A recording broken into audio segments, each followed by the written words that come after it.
हम्म। सभी किसान भाइयों को मेरे तरफ से बहुत बहुत नमस्कार। जैसा कि मैं बता दूं, अपना परिचय देना चाहिए सबसे पहले। तो मेरा नाम ऋषभ कृष्णा त्रिपाठी है और मैं टेरिटरी बिजनेस मैनेजर हूं सेमनीज बायर का। और आज मेरे साथ जुड़े हुए हैं अनुराग जी। तो अनुराग जी अपना अ, मैं Anurag as a business manager market development Narmada squad. जी। सो आज जैसा कि आप लोग को आप लोग के सामने हम फिर से समक्ष आपके सामने हैं। और इस फेसबुक लाइव का ये दूसरा सेशन है, जो कि हम आपसे वादा किए थे कि पिछले बार कि हम ऐसे ही हर थोड़े थोड़े दिनों पे आपके सामने आपके समक्ष आते रहेंगे और आपकी जो समस्याएं हैं, दिन प्रतिदिन जो भी आपकी समस्याएं आ रही हैं, जो भी आपकी फसल लगी हुई है, जैसे टमाटर लगा हुआ है, मिर्ची लगा हुआ है, शिमला मिर्च लगा हुआ है, तो उसके बारे में आपको हम चर्चा करेंगे। और आज का मुख्य जो विषय है, जो आज हम ये जो कर रहे हैं लाइव सेशन, उसका मुख्य विषय ये है कि हम आज क्या फर्टिगेशन शेड्यूल दें और किस तरीके से पैदावार अपने फसल का बढ़ा सकते हैं। और दिन प्रतिदिन आने वाली, जैसे इस समय में अनुराग जी के साथ हम भी अभी विजिट पे थे, तो हम चर्चा कर रहे थे कि बहुत सारी रोग आ रही थी और बहुत सारी समस्याएं अभी किसानों को देखने को मिल रही हैं, क्योंकि ये जो समस्याएं हैं ये बारिश होने की वजह से और नमी ज्यादा होने की वजह से। और जी। जैसा कि हम देख सकते हैं कि अभी नमी के साथ साथ वातावरण में गर्मी भी बहुत ज्यादा बढ़ गई है, क्योंकि हर दूसरे तीसरे दिन बारिश के बाद तुरंत हम देखते हैं कि थोड़ा सा सूरज की किरण पड़ती है और नमी जो है और जो वातावरण में जो सूरज के प्रकाश की वजह से जो हीट आ रही है, उसकी वजह से रोग इस समय आ रहे हैं। तो उसके बारे में भी हम चर्चा करने वाले हैं। तो आइए आज हम शुरुआत करते हैं। उसके पहले अनुराग जी, मैं 2 मिनट लूंगा आपसे जी। कि आज हम ये तो कवर करेंगे ही कि टमाटर फसल में कौन कौन किस तरीके से हम पैदावार बढ़ाएं, उसका फर्टिगेशन किस तरीके से हम दें, और किस तरीके से हम अपने फसल को बेहतरीन कर सकें। साथ ही साथ कंपनी के बारे में, जो हमारी वैरायटी, जैसा कि आप पीछे देख सकते हैं कि पिछले बार जो हमारा सेशन हुआ था उसमें हमने फर्टिगेशन शेड्यूल के बारे में बताया था, स्पेसिंग के बारे में बताया था। हमारा जो अधिराज टमाटर है वो जल्दी आता है, अधिक जल्दी लगाओ, अधिक समय तक मुनाफा पाओ, ये हम बोल रहे थे। जी। और हमने यही बताया था कि अधिक मुनाफा चाहिए तो अधिराज का साथ आपको किस तरीके से आपको अधिक मुनाफा दे सकता है, तो उसके बारे में भी हम चर्चा करेंगे। तो आइए हम जानते हैं कि अनुराग जी से ही कि किस तरीके से ये हमारा जो इस समय जो हमारी क्रॉप चल रही है वो, उसमें किस तरीके से क्या हम समाधान दें, किस तरीके से हम लोगों को क्या क्या चीजें बताएं कि जी। उसमें वो बेहतरीन उत्पादन पा सकें। जी। सभी किसान मित्रों को मेरा कहना है कि समय समय से हम अपनी जानकारी आप लोगों तक पहुंचाते रहते हैं। तो इस सेशन में हम फिर से एक बार आ गए हैं आपके पास। तो हमारा कहने का मतलब ये है कि आने वाले, और हमारा सेशन का उद्देश्य ये है कि आने वाले 10 से 15 दिन में जिस हिसाब से वातावरण में गर्मी, ह्यूमिडिटी बढ़ी है, तापमान भी बढ़ता रहता है, बारिश भी लगातार चल रही है, क्या क्या समस्याएं आ सकती हैं, उसका क्या उपचार है, क्या ट्रीटमेंट है, उसको हम कैसे उसको कंट्रोल कर सकते हैं, इसके बारे में हम चर्चा करेंगे। तो हम बात करेंगे 5 बीमारियों के बारे में और 5 प्रॉब्लम्स, जो टमाटर की खेती में 5 समस्याएं आती हैं। 5 जैसे अर्ली ब्लाइट, ईबी जिसे बोलते हैं, सेप्टोरियल लीफ स्पॉट या बैक्टीरियल स्पेक या बैक्टीरियल विल्ट, और फ्यूजेरियम विल्ट और टीवाईएलसीवी जिसे tomato yellow leaf curl virus बोलते हैं। तो हम एक एक करके उसकी पहचान के बारे में बताते हैं। उससे पहले हम किसानों से कहना चाहते हैं कि क्या क्या ऐसी सावधानियां रखनी है जो बीमारी ना आए। पहली एक सावधानी ऐसी है कि बारिश ज्यादा होती रहती है, तो उससे क्या करना पड़ता है कि किसान को अपने खेत में पानी रुकने नहीं देना है, ड्रेनेज का अच्छा सिस्टम रखना है, पहली बात। दूसरी दूसरी बात ये है कि आपको फंगीसाइड, कॉपर बेस्ड फंजीसाइड और एक एंटीबायोटिक रेगुलरली आपको स्प्रे में लेते रहना है। और फिर अगर हम बात करें तो जैसे होता है ना कि जब ज्यादा बारिश होती है, टेम्परेचर ज्यादा होता है, सॉइल का भी टेम्परेचर बढ़ जाता है ज्यादा, तो उस टाइम पे हमको विशेष रूप से फंगस और बैक्टीरियल ज्यादा ग्रो करते हैं। तो आइए हम तो उसमें फंगिसाइड और लेते रहना चाहिए। तो आइए हम बात करते हैं अर्ली ब्लाइट। अर्ली ब्लाइट मतलब कि जो अगेती झुलसा होता है, जिसे बोलते हैं कि अगेती झुलसा की क्या पहचान होती है, मतलब जो पत्तियां होती है ना, ऊपर से लेके नीचे जो पत्तियां होती है, पत्ते छोटे छोटे धब्बे पड़ जाते हैं बीच में, ऐसे ऐसे ऐसे इरेगुलर कलर के या गोल कलर के, पूरे काले काले से ब्राउन कलर के धब्बे रहते हैं। तो उसमें क्या होता है कि उससे क्लोरोफिल खत्म हो जाता है पत्तियों का धीरे धीरे, तो पत्ते भोजन नहीं बना पाते। और ये आता क्यों है? ये आता इसलिए है कि जब वातावरण में जो नमी है वो बढ़ जाती है, ह्यूमिडिटी, और टेम्परेचर भी ज्यादा रहता है, और जो ह्यूमिडिटी हो गई, सॉइल टेम्परेचर हो गया, और नहीं, इन्वायरमेंट टेम्परेचर हो गया, ये बढ़ जाता है, तो फंगस ज्यादा उसको मिल जाता है, तो फंगस ज्यादा ग्रो करता है। ये हो गए इसके कारण, इसकी पहचान हो गई। अब आइए हम बात करते हैं इसके कंट्रोल के बारे में। तो कंट्रोल है, बारिश ज्यादा चल रही है, उसमें कंट्रोल करने के लिए आपको कॉपर ऑक्सीक्लोराइड, कॉपर हाइड्रोक्सीक्लोराइड और स्ट्रेप्टो ले सकते हैं, उसके साथ में मैनकोजिब का स्प्रे कर सकते हैं। अगर फ्रूटिंग स्टेज पे आने वाला है, जैसे मान लो 10 से 15 दिन बाद फ्रूटिंग स्टेज पे भी काफी फ्रूट रहेंगे, तो उस टाइम में मेटल एक्सिल मैनकोजेब और साइमोक्सिल और मैनकोजेब दोनों का आप अच्छे से स्प्रे किसान ले सकता है 5 से 7 दिन के गैप में, या रेगुलर स्प्रे लेना है। और एक सावधानी और रखनी है कि जैसे जैसे ही बारिश खत्म हुई, अचानक से एक दिन दूसरे दिन बाद धूप आ जाती है, टेम्परेचर अचानक बढ़ता है, तो उस टाइम पे बहुत सावधानी रखनी है। उस कॉपर बेस्ड फंजीसाइड आपको लेना ही लेना है, नहीं तो फिर अगर इन्फेक्शन आया, चाहे ईवी का हो, चाहे वो सेप्टोरिया हो, चाहे बैक्टीरियल स्पॉट हो, वो तो बहुत तेजी से ग्रो करता है। इसलिए प्रिवेंटिव और क्योरेटिव दोनों स्प्रे आपको लेना है। अब हम बात करते हैं बैक्टीरियल स्पेक, बैक्टीरियल स्पॉट या बैक्टीरियल विल्ट की। तो बैक्टीरियल स्पेट या बैक्टीरियल स्पॉट क्या होता है, होता क्यों है, पहले बात करते हैं कि जब क्या होता है, सॉइल का जो टेम्परेचर है वो 33 डिग्री से ज्यादा हो जाता है, इन्वायरमेंट का टेम्परेचर 26 से 30 डिग्री सेल्सियस होता है, और ह्यूमिडिटी 70 से 80% से ज्यादा होती है। तो तीनों फेवरेबल कंडीशन मिलती है तो बैक्टीरियल बीमारी आती है, तो बैक्टीरिया ज्यादा एक्टिव हो जाते हैं। तो उसकी क्या पहचान होती है, पत्ती पे छोटे कलर के धब्बे रहेंगे, उस धब्बे के बीच में व्हाइट व्हाइट सफेद सफेद रंग के आप देखेंगे, पत्ती के नीचे से भी दिखेगा, तो ऊपर से भी दिखता है। तो पत्ती के गोल जो धब्बे रहते हैं उसके नीचे सफेद सफेद, उसके अंदर वैसे रहते, उसकी पहचान हो जाती है। अब ज्यादा सेवियर कंडीशन हो जाती है, बहुत ज्यादा इन्फेक्शन हो जाता है, तो उस टाइम पे क्या होता है, उसके स्टेम पे भी आने हैं सिम्टम आने लगते हैं। इसमें अनुराग जी, जैसा आप बता रहे हैं कि हम लोग पिछले 10-15 दिनों से 20 दिनों से जो हम लोग फर्स्ट स्टेज से सेकंड स्टेज पे आए, मतलब पहला स्टेज ये था कि लोगों ने ट्रांसप्लांट कर दिया। ट्रांसप्लांट से अब लगभग अगर हम बात करें तो आज अगस्त का 25 तारीख हो चुका है। आज लगभग अगर किसानों की हम मेजोरिटी ऑफ किसान की बात करें, शिवपुरी, कोलारस, पौरी, बैराड या इर्द गिर्द एरिया जैसे गुना हो गया, या हमारा कुछ एरिया झांसी का भी हो गया, तो वहां पे किसानों ने टमाटर लगा लिया है और उनका लगभग जो क्रॉप स्टेज है वो फ्लावरिंग स्टेज पे आ गया। हाँ, 40 से 45 दिन के आसपास में फसल हो गई। 40 से 45 दिन का मेजोरिटी ऑफ फसल जो है 40-45 दिन की हो गई है। तो उसमें अनुराग जी हमें देखने को, जैसे आपने विल्ट की बात की, बैक्टीरियल विल्ट की बात की, तो किसानों को विल्ट का नाम लेते ही लगता है कि भाई अब तो हमारी फसल पूरी तरीके से खत्म हो गई, क्योंकि उसमें स्ट्रेस कंडीशन में जब प्लांट जाता है तो बिल्कुल एकदम सूखा सा पहले दिखाई देने लगता है। उसके बाद पत्तियां जो होती हैं बिल्कुल स्ट्रेस कंडीशन में आके पत्तियां बिल्कुल लगता है कि बिल्कुल लटक सी गई हैं, उसमें कोई भी, बोलते हैं ना कि पत्तियां बिल्कुल नीरस सी हो जाती हैं, एकदम पत्तियां झूल सी जाती हैं। और उसके वजह से हम देखते हैं कि उसमें जो आप बता रहे हो लीजियंस भी आ जाते हैं, पत्तियों पे लीजियंस आ जाते हैं, मार्किंग आ जाती है और व्हाइट कलर के स्पॉट दिखते हैं।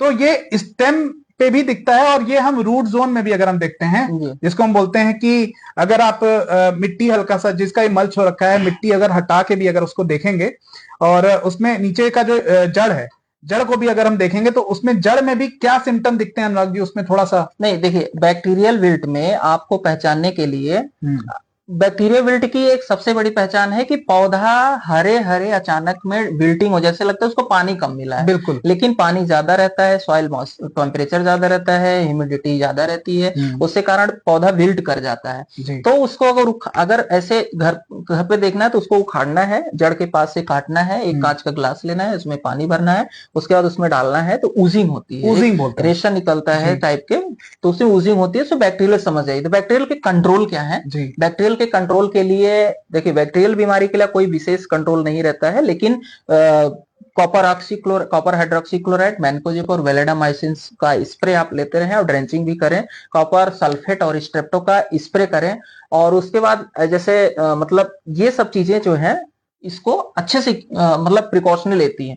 मतलब, और अगर बैक्टीरियल विल्ट आ रहा है, जैसे मान लीजिए एक बेड में आया, ऐसे एक बेड से पूरा बेड से जा रहा है, पौधा सूख रहा है, तो आपको क्या करना है, कुछ बेड से पानी आप चला रहे हैं या कैसे भी कर रहे हैं, तो उसको रोकना है थोड़ा सा, है ना। तो उस टाइम पे बैक्टीरियल विल्ट उस एरिया दूसरे एरिया में नहीं पहुंच पाता है। किसानों का इसमें अनुराग जी एक चीज और कहना है कि सर, जैसे हम डे टू डे लाइफ में हम आप लोग के पास पहुंचते हैं, तो आप लोग का ये कहना होता है कि सर हमने इसमें एजॉक्सीस्ट्रोबिन और डाइफेनोकोनाजोल दिया है या सीओसी दिया है, प्लस कोई भी स्टेप्टोसाइक्लिन या वेलेडामाइसिन दिया हुआ है।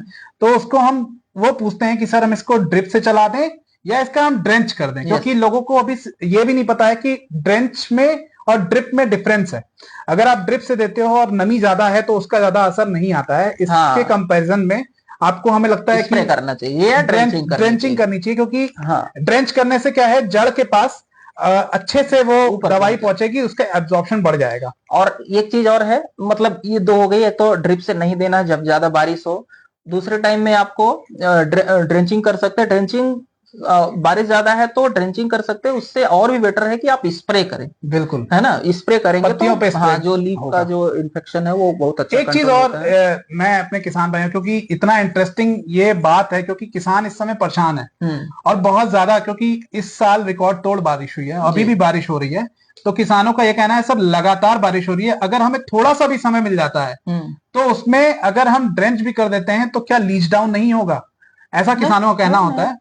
तो लीच डाउन देखिए, अगर आपको 3-4 घंटे का भी समय मिल गया ना, तो ड्रेंचिंग प्लस जैसा कि अनुराग जी ने बताया हमें कि उसको स्प्रे फॉर्म में हम देंगे तो क्या होता है, जो पत्तियां होती हैं उसके स्टोमेटा के थ्रू एब्जॉर्प्शन हो जाता है। और दूसरा एक चीज और ध्यान रखना है कि जैसे नमी, अनुराग जी शुरुआत में ही बताए कि नमी बहुत ज्यादा है इस समय में, तो नमी ज्यादा होने की वजह से इस समय में किसान डाल रहा है लेकिन उसका उतना ज्यादा असर नहीं दिख रहा है। तो उसमें सिलिकॉन का, आपने जैसे कल ही इसने एक किसान को एक सजेस्ट किया था, सिलिकॉन डालने से क्या होता है कि एक डिजीज रेसिस्टेंट डेवलप होता है, पहली बात। दूसरा है कि एब्जॉर्प्शन फॉर्म में जो न्यूट्रिएंट्स हम यूज कर रहे हैं या हम कोई भी फंगिसाइड है कुछ यूज कर रहे हैं तो उसका एब्जॉर्प्शन भी बढ़ता है। और एक पौधों के लिए और भी फायदेमंद होते हैं, जैसे ब्रांचिंग निकलने में भी नई फायदा देता है। तो आगे हम बात करते हैं दूसरी बीमारी के बारे में, जिसको फ्यूजेरियम विल्ट बोलते हैं। तो क्योंकि बारिश ज्यादा होती है, सॉइल में नमी बहुत ज्यादा रहती है, तो और क्या होता है, टेम्परेचर भी बहुत ज्यादा वातावरण का रहता है, कभी बादल आते हैं तो धूप ज्यादा निकल जाती है, उससे क्या होता है कि फ्यूजेरियम विल्ट बढ़ता है। फ्यूजेरियम विल्ट की पहचान क्या है, जैसे मान लीजिए 10-15 पौधे एक बेड में लगे हैं, तो 1-2 पौधे में नीचे से पत्तियां ड्राई होना शुरू करती हैं और डिफोलिएट हो जाती हैं, मतलब पत्ती झड़ना शुरू कर देगी, और पौधे के स्टेम पे आप देखेंगे ना तो छोटे छोटे उभार से दिखने शुरू हो जाएंगे, और उखाड़ के देखेंगे पूरा उसे ऐसे अलग करके देखेंगे, बीच में फाड़ के देखेंगे। मतलब आप बोल रहे हो कि हम जो उसका रूट है, उसकी जो जड़ है, किसान भाइयों आप ध्यान दीजिएगा कि हम तने को नहीं उखाड़ रहे हैं, बल्कि हम पूरा जो पौधा आपका खत्म हो चुका है या खराब हो चुका है, तो उस पौधे को निकाल लीजिए, निकाल के उसके जड़ को आप जब फाड़ के देखेंगे स्टेम सहित, तो उसमें क्या, जो बीच का जो जाइलम फ्लोएम वाला जो पीत है ना उसका, वो पूरा ड्राई ब्राउन हो जाता है, ब्राउनिश कलर का। उससे क्या होता है, नीचे से हमारा जो न्यूट्रिएंट्स है पौधे ऊपर तक ले नहीं जा पाते, जाइलम फ्लोएम प्रभावित हो जाता है। तो उस कंडीशन में बिल्टिंग के लिए क्या करना है, कार्बेंडाजिम का ड्रेंचिंग कर सकते हैं आप, ये है। और ब्लू कॉपर, मतलब कॉपर ऑक्सीक्लोराइड, हाइड्रोक्लोराइड और स्टेप्टो या एंटीबायोटिक, उस टाइम आप ड्रेंचिंग करेंगे तो बहुत अच्छा रिजल्ट मिलेगा। हाँ, एक चीज और है इसको रोकने के लिए, जैसे मान लो आपको पता है कि हमारे खेत में पौधे बहुत ज्यादा सूखते हैं, तो पौधे लगाते समय ट्राइकोडर्मा विरिडी जो आता है, एक बायो इंसेक्टिसाइड ट्रीटमेंट वाला है, आप उसको अच्छे से उसको सीडलिंग को ट्रीट करके आप ट्रांसप्लांट करेंगे तो उसमें वो इन्फेक्शन नहीं आएगा जी। इसके आगे बढ़ने के पहले मैं वापस से एक बार अपने किसान भाइयों को बता दूं, जो भी किसान भाई हमारे साथ अभी जुड़े हैं जी, उनका बहुत बहुत धन्यवाद इस लाइव सेशन में जुड़ने के लिए। ये हमारा बायर सेमनीस का हमारा लाइव सेशन है, जिसमें कि आप जुड़ सकते हैं और आपको रोगों से, जो भी रोग आ रहे हैं, या आपको अगर अपनी पैदावार को बढ़ाने के लिए इस समय अभी क्या क्या हम उपचार कर सकते हैं, किस तरीके से हम फर्टिगेशन दे सकते हैं, प्लांट का जो आपने जो इस समय नमी इतनी ज्यादा बनी हुई है उसमें जो भी समस्याएं आ रही हैं उसको समझने के लिए हम ये लाइव सेशन कर रहे हैं बायर सेमनीस का, जो कि ये सेकंड लाइव सेशन है। पहला लाइव सेशन हमने कर लिया है, सेकंड लाइव सेशन में आप लोग का बहुत बहुत स्वागत है, और वापस से हम इस लाइव सेशन को कंटिन्यू करते हैं। और अगर आपके मन में कोई सवाल है या कुछ पूछना चाहते हैं, कमेंट बॉक्स में डालें, उसके बाद में हम आपको जरूर रिप्लाई करेंगे। तो हम आगे बढ़ते हैं दूसरी बीमारी के बारे में, जैसे वायरस जो जी TYLCV tomato yellow leaf curl virus होता है, जैसे ही अभी बारिश खत्म होती है, जी टेम्परेचर ज्यादा बढ़ता है और वातावरण में ह्यूमिडिटी रहती है, तो उस टाइम पे क्या होता है, एफिड और थ्रिप्स और मतलब एफिड, विशेष रूप से एफिड की पॉपुलेशन ज्यादा तेजी से बढ़ना शुरू होती है। हम्म उस टाइम पे जो TYLCV वायरस एफिड के कारण होता है, तो उसका इन्फेक्शन दिखता है। इसकी पहचान क्या होती है कि मतलब पूरा पौधा स्टेंटेड होना शुरू हो जाएगा, ना तो नई ब्रांचेस निकलेंगी, छोटी रह जाएंगी, ऐसा। तो इस टाइम अगर कोई दिक्कत आ रही है तो व्हाइट फ्लाई कंट्रोल करें। व्हाइट फ्लाई कंट्रोल करने के लिए आप लोग को सबसे पहले कंट्रोलिव मेजर्स में अगर बात करें तो येलो स्टिकी टैप या blue blue sticky streak tap, दोनों आप 1 एकड़ में कम से कम 10 से 15 इसको लगाएं। और हमें लगता है बहुत सस्ता है हाँ, बहुत अनुराग सस्ता जी, है, तीस बहुत चालीस सस्ता रुपए मेजर का है। एक आता है। 1 एकड़ में कम से ज्यादा से ज्यादा 400-500 रुपए लगते हैं जी और बहुत अच्छा कंट्रोल है। दूसरा है, अगर इनसे केमिकल के बाद में केमिकल में जाए तो इमिडाक्लोपिड है, और बनी बायर कंपनी का जो ओवेरॉन आता है, जो व्हाइट फ्लाई और थ्रिप्स, व्हाइट फ्लाई और रेड माइट के लिए बहुत अच्छा कंट्रोल है, उसको आप ले सकते हैं। नीम ऑयल, जी है ना, जो नीम ऑयल का स्प्रे है 10,000 ppm का, 1 लाख ppm का, उसको आप स्प्रे कर सकते हैं। और दवाइयां जैसे मान लो क्लोरेंट्री प्रोल करके हैं, वो सब दवाइयां इन सब के लिए बहुत अच्छी आती हैं। और हमारा जंप भी आता है। हाँ, तो जैसा कि अब TYLCV की बात हो रही थी, तो इसमें हम TYLCV की बात करें तो TYLCV में अनुराग जी, जी हमने बात कर लिया कि TYLCV में किस तरीके से रोग दिखता है, लेकिन TYLCV सिर्फ व्हाइट फ्लाई की वजह से नहीं होता है, ये मकड़ियों की वजह से भी होता है। उसी लिए हमने बताया कि आप ओबेरॉन का भी यूज कर सकते हैं। ओबेरॉन जो होता है वो मकड़ियों की वजह से, जो सकिंग पेस्ट है एक तरीके से, तो वो सक कर लेता है। तो और इन्फेक्शन जो है वो मकड़ी और व्हाइट फ्लाई, ये दोनों ही मेजर कॉजल ऑर्गेनिज्म है। दूसरे भी कॉजल ऑर्गेनिज्म होते हैं मुझे लगता है, लेकिन ये जो दोनों हैं इनकी वजह से ज्यादा होता है। तो जंप भी आता है, हमारे बायर का ही जंप आ जाता है, एडमायर आता है, तो उसका इस्तेमाल कर सकते हैं आप, ताकि आप जब वायरस रोक लोगे ना, तो वायरस में क्या होता है कि वायरस लगने के बाद वो पत्तियां सिकुड़ती हैं। पत्तियों के सिकुड़ने की वजह से जो फोटोसिंथेसिस की प्रक्रिया होती है, वो फोटोसिंथेसिस की प्रक्रिया जो होती है वो बहुत कम हो जाती है, जिसकी वजह से फूल भी नहीं बन पाते हैं उस तरीके से, और फल जो बनते हैं वो बहुत छोटे बनेंगे, या आप देखेंगे उस पे टेढ़े मेढ़े होते हैं, और उसमें कभी कभी क्रैकिंग, बहुत सीवियर कंडीशन में क्रैकिंग भी दिखने को मिल सकती मतलब है। वो पौधा स्टेंटेड हो जाता है, नई नई ब्रांचेस निकलेंगी ना, फ्लावर सेट होगा, अच्छे से कुछ नहीं होता है, तो वो समस्या आती है। एक समस्या और है जो शिवपुरी में काफी देखी जाती है, जिसको हम लीफ माइनर बोलते हैं, है ना, जो सर्पाकार जो पत्ती पे सांप जैसा स्ट्रक्चर बन जाता है तो पत्तियों पे। उसको कंट्रोल करने के लिए, है ना, उसके जो इल्ली रहती है, जो छोटे से कीड़े रहते हैं, वो पत्ती के जो उसका सरफेस है उसके अंदर घुस के रहते हैं, है ना, ऊपर ऐसे रेंगते रहते हैं। अच्छा। तो उसको कंट्रोल करने के लिए हमको क्या करना है, 10,000 ppm का सबसे बेस्ट है नीम ऑयल का स्प्रे सबसे पहले लेना है। दूसरा है कि जो एसिटामाप्रिड आता है, उससे भी आप स्पाइनोसाइड भी कर सकते हैं। स्पाइनोसाइड है, मतलब ये वाली दवाइयां जो है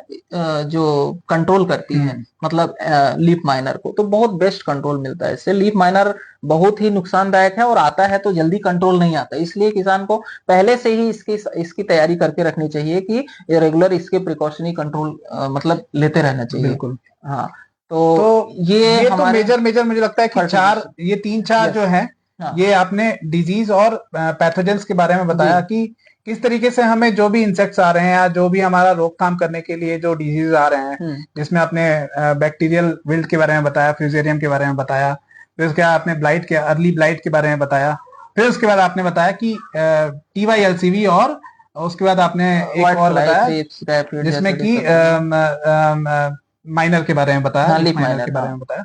तो ये 4-5 तरीके की समस्याएं जो है इस समय किसान को जनरली तौर पे देखने को मिलती हैं टमाटर में। तो ये हो गया कि क्या रोग है और किस तरीके से हम उससे रोकथाम कर सकते हैं। किसानों का ये भी कहना है कि सर इस समय में हमारा जो पौधा है वो, क्योंकि नमी ज्यादा है खेत में, तो नमी ज्यादा के होने की वजह से जो पौधे हैं वो इस समय बहुत छोटे हैं, या वो ग्रोथ नहीं ले पा रहे हैं। तो ग्रोथ नहीं ले पा रहे हैं, तो हमने भी उनके विजिट किए, तो ग्रोथ नहीं ले पा रहे हैं उनको भी। हालांकि आप लोग को ही मालूम होगा कि ग्रोथ नहीं लेने का सबसे बड़ा कारण होता है कि न्यूट्रिएंट्स जो हैं, जो भी आप लोग खाद दे रहे हैं, जो भी फर्टिगेशन दे रहे हैं, वो नमी की वजह से वो खाद पानी वो ले नहीं पाता है, एब्जॉर्ब नहीं कर पाता है, उसकी वजह से हाइट जो है, या उस समय देखते हैं ब्रांचेस जो है बहुत कम रहती हैं, या कभी कभी येलोनेस भी देखने को मिलता है पत्तियों पे। तो उसका कुछ उपचार है क्या अनुराग जी? उसमें क्या रहता है कि अभी हम फर्टिगेशन की बात करें, 40 से 45 दिन की व्यवस्था हो गई है। फ्लावर और फ्रूट सेट होना शुरू हो गए हैं, फ्लावर अच्छे से आ रहा है, फ्रूट सेटिंग शुरू हो गई है, और बरसात कंटिन्यूअस चल रही है। किसान ड्रिप से ज्यादा कुछ नहीं चला सकता, तो इसके लिए अब उनको स्प्रे करना है। इस समय अगर आप वो स्प्रे करना चाहें तो कैल्शियम, बोरान और मैग्नीशियम, कैल्शियम, बोरान, मैग्नीशियम का स्प्रे कर सकते हैं। ड्रिप में ना चलाएं क्योंकि बारिश में उतना रिजल्ट अच्छा नहीं मिलेगा। और उसके साथ में आप एनपीके का ग्रेड ले सकते हैं, 1261 ले सकते हैं, या 1340-13 ले सकते हैं, या 0-34। मतलब इस पीरियड में आप स्प्रे आप उसका ले सकते हैं, तो इससे ग्रोथ भी अच्छी बनी रहेगी और फ्रूट सेटिंग, फ्लावर सेटिंग और फ्लावर ड्रॉपिंग भी नहीं होगी।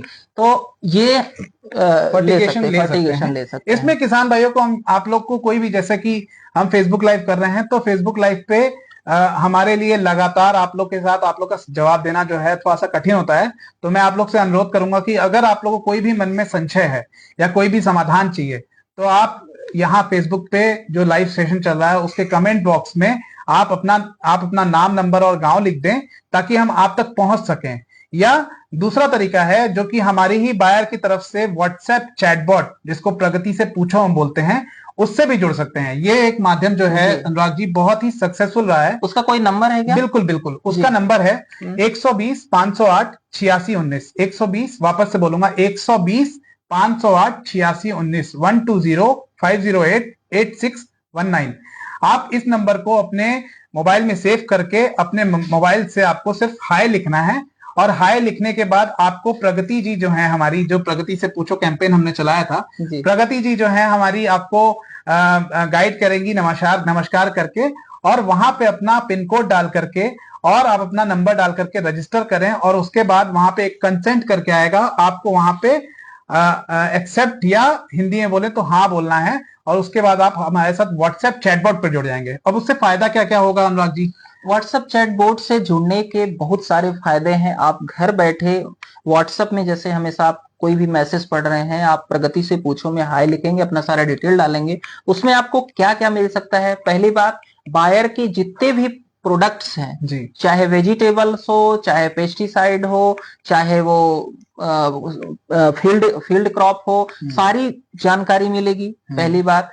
उसके बाद मौसम की जानकारी, मंडी का जो भाव है वो, और उसके बाद एक चीज और है, जैसे आप कोई फसल लगा रहे हैं, फसल का जो शेड्यूल है, मतलब फर्टिगेशन का, स्प्रे का, बहुत सारे शेड्यूल्स भी उसमें आप हाई लिखेंगे तो मिल जाते हैं। बीमारियों की जानकारी आपको उसमें, बीमारी की जानकारी मिल जाती है। जैसे आप टमाटर के रोग के बारे में जानना चाहते हैं, तो उसमें कौन से रोग लगते हैं, रोग बताएंगे, रोग जानेंगे, रोग के बाद उसका उपचार भी क्या है वो भी उसमें जानकारी मिल जाती है। मतलब बैठे बैठे 5-7 मिनट में आप एक फसल के बारे में बहुत सारी जानकारी, और आसपास के मंडी के रेट, मौसम की जानकारी, और अपने प्रोडक्ट्स के बारे में जानकारी, बहुत सारे जो हमारे कार्यक्रम चलते रहते हैं फेसबुक लाइव, उसके बारे में जानकारी हमारे जो मिलती रहती उसमें हमारे जो डीलर बंधु हैं, ये बहुत ही बेहतरीन टूल है जी। इस टूल से आप ये पता कर सकते हो कि हमारी ये जो दवाइयां हैं, या और ये जो हमारा बीज है, ये कौन से हमारे निकटतम जो विक्रेता बंधु हैं वहां किससे ले सकते हैं, ये भी हमें जानकारी मिल जाएगी।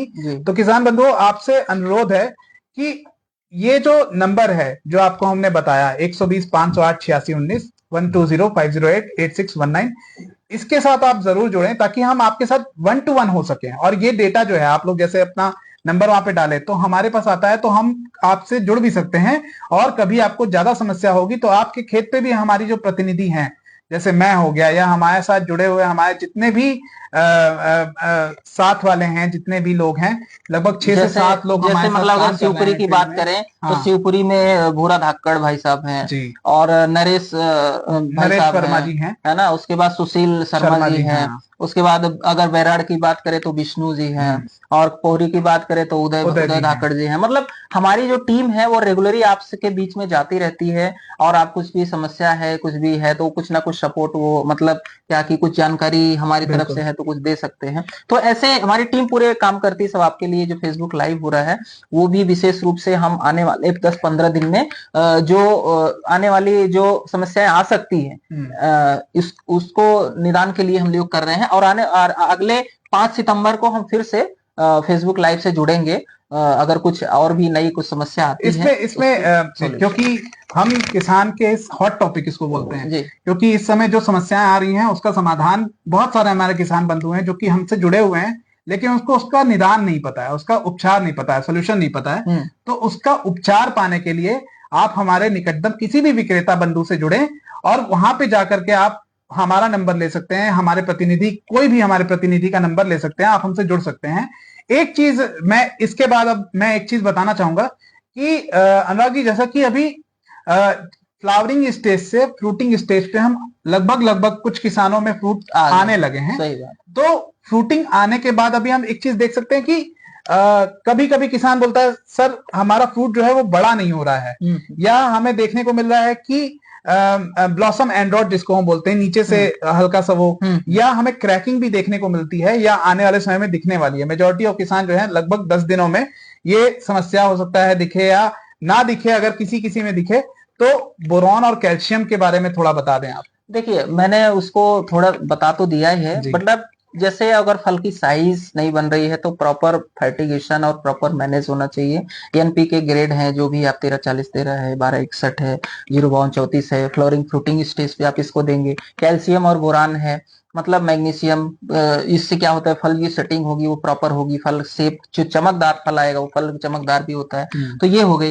प्लस आपने दूसरे बोला ब्लॉसम इंड्राट। ब्लॉसम इंड्राट की जो समस्या टमाटर में आती है वो मेन रूप से कैल्शियम की डिफिशियंसी से आती है। तो बरसात में क्या होता है, जब बारिश ज्यादा होती है, पानी सॉइल में रहता है तो कैल्शियम पानी के साथ थोड़ा सा लीच कर जाता है, तो सॉइल में कैल्शियम कमी आ जाती है। इसलिए हमको बारिश में आपको कैल्शियम को स्प्रे करना है। तो उससे क्या होता है कि ये समस्या मान ली अगर आती है तो दूर होती है। उससे क्रैकिंग की भी है, क्रैकिंग भी जो बोरान और कैल्शियम की कमी से लगभग आते हैं। तो उस हिसाब से आपको उसमें सप्लाई अगर अच्छे रखते हैं माइक्रो न्यूट्रिएंट का या जो भी न्यूट्रिएंट कमी से आ रहा है तो ये समस्याएं नहीं आती हैं। और ये समस्याएं आने के बाद अगर कोई किसान सोचता है कि हम इसको कंट्रोल कर लेंगे तो थोड़ा असंभव रहता है।